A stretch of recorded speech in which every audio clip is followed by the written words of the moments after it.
Kumusta mga boss? May ibabahagi lang ako sa inyo mga boss. May tinap-overhaul ako dito MP125Z na Rusi. Ayan. Medyo matagal na yung motor na yun mga boss. May importante lang akong ibabahagi sa inyo mga boss. Dito sa ating valve guide.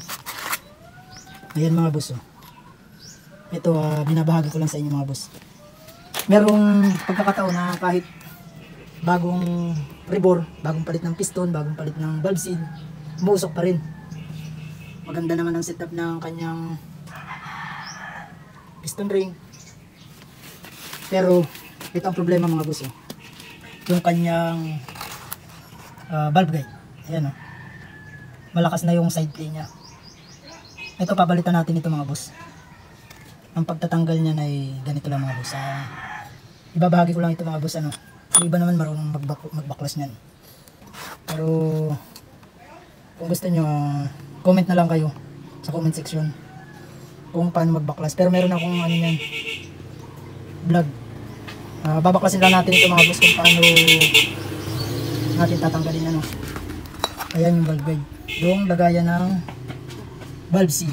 Ito meron tayong valve guide remover dito mga boss. Ayan, nabili natin sa Shopee. Papakita ko sa inyo kung paano natin tanggalin. Itong valve guide na ito mga boss, napaka-importante nito.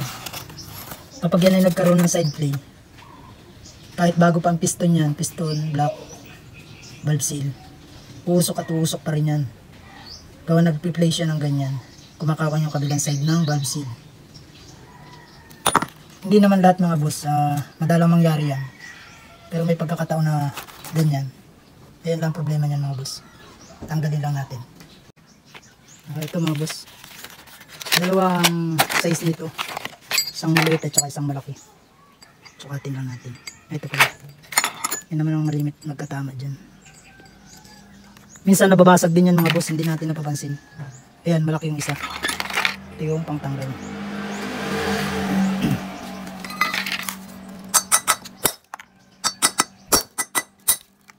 Sablay pa.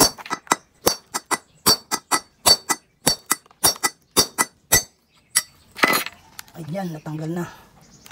Ito na yung itsura niya mga boss. May o-ring yan dyan. Ito ang nagiging problema niya mga boss. Kaya maliit na uli yan, gawa ng napukpok natin. Bali ito yung bago niya. Ayan, natanggal natin. Minsan sikip ito. Ayun, sakto. Kapag sikip naman mga boss, halimbawa, ang ipapalit natin ay may pagkakataon na sikip dito, ang gagawin lang natin yung original na valve, puputulin lang natin dito, tapos lalagyan lang natin ng kaunting gatla dito magkabila, medyo nakatagilid, para ibabarin na natin dyan mga boss. Pampalaki ng butas para sakto lang yung butas nya. Yan, dito sa amin madalang ka makakita nung saktong butas dito. Dati binabarin ako pa yan. Ayan, may siya mga boss, o-ring. Kaya yan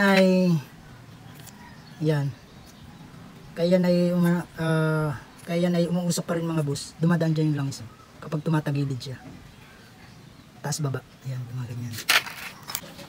Ito mga boss, papalitan na din natin dito ng bagong valve seal. Ayan. Ayan, huwag kayo maglalagay ng local dahil nasusunog yan mga boss pag local. Yung magandang klase na o kaya original. Yan o, ganyan lang pag lalagay nyan. Sa pagpapalit naman mga boss, yan, pwede natin salpakan ulit yan. Boom. Dahil malinis naman yan. Yan. Ito pa rin ang papansalpak natin, yung kanyang valve guide remover at valve guide installer 2-in-1. Yan, sa yan mga boss, minamasin shop yan, pinipress. Pero dito sa atin, dahil malayo tayo sa machine shop, pupupukin na lang natin yan. Dali lang naman ipasok mga boss.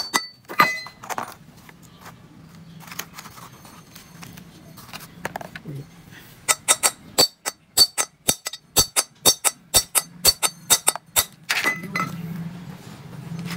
Ayan mga boss. pasok na siya. Ito na itsura niya sa ilalim. Yun lang mga boss. Yun lang napaka-importante dyan. Kaya yan ibinahagi ko sa inyo. Maraming salamat sa inyo mga boss.